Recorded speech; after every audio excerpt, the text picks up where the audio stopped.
ఏదన్నా పోటీ పరీక్షలో పెద్ద చదువుల పరీక్షలో రాసేటోళ్ళు ఎట్లుంటారోల్లా ఈ తాప బరాబర్ పాస్ కావాలి, మంచి మార్కులు తెచ్చుకోవాలి, నసీబు మార్చుకోవాలి అని అనుకుంటా పగలు రాత్రి కష్టపడి చదువుతుంటారు. దావతులకు దోస్తాన్లకు అమ్మనాయనలకు ఇంటికి దూరంగా ఉంటారు. తాహత్ లేకున్నా ఫీజులు కట్టి కారం మెతుకులు తినుకుంటా కోచింగులు తీసుకుంటారు. బుక్కులల్లనే తలకాయ పెడతారు. మరి గింత కష్టపడి నియతగా చదివి పరీక్ష రాస్తే నడిమిట్ల దొంగతో వాళ్ళ పరీక్ష పేపర్ ముందే కొట్టేసి పరీక్ష రాసి పాస్ అయ్యేటోళ్ళను ఏమనాలే? ఎంత ఘోరం ఇది, అవునా కాదా? అగో డాక్టర్ చదువులకు పెట్టే పరీక్షలల్లా గిదే కథ నడిచింది. దేశమంతా ఇప్పుడు లొల్లి అవుతాంది. చూడుండ్రి మరి ఆ కథ ఏందో. వీళ్ళందరూ కష్టపడి డాక్టర్ చదువుల కోసం పెట్టే నీట్ పరీక్షను నియతగా రాసినోళ్ళు కడుపు మాడుసుకొని మరి గంతగనం కష్టపడ్డారు కాబట్టే ఇప్పుడు కడుపు మండి కేంద్రం చేసిన పనికి శాపాలు పెడుతుండ్రు.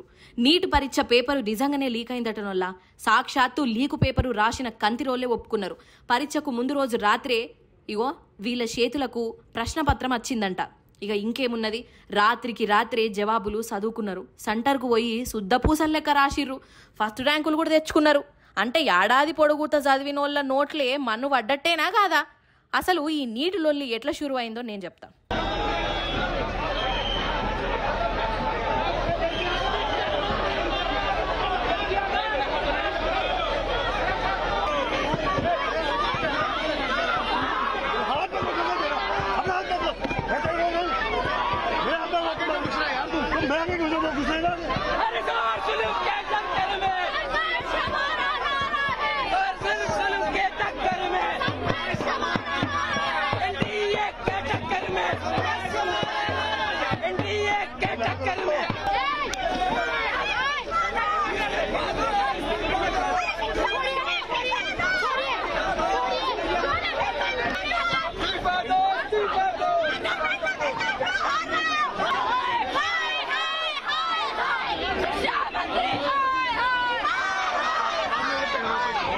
ఈ పరీక్ష దేశం మొత్తం మే నెల 5వ తారీఖు నాడు పెట్టిరు.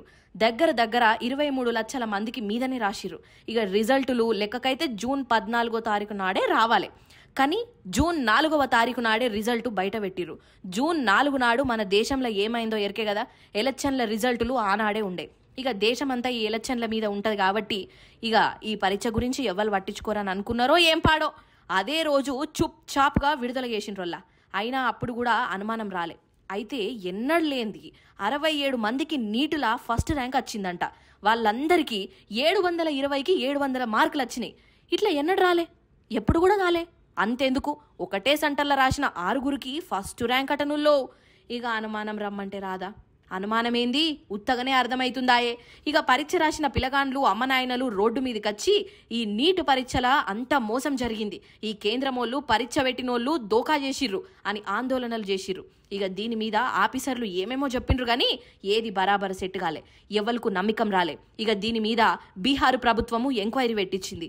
14 మందిని అరెస్ట్ కూడా చేసిర్రు. ఇక ఇంకో దిక్కేమో పరీక్ష రాసినోళ్ళు నీటును రద్దు చేసుడే కావాలే అని రోడ్డు మీదకి వచ్చిర్రు. ఇక ఈ కథ సుప్రీంకోర్టు దాకా పోయింది.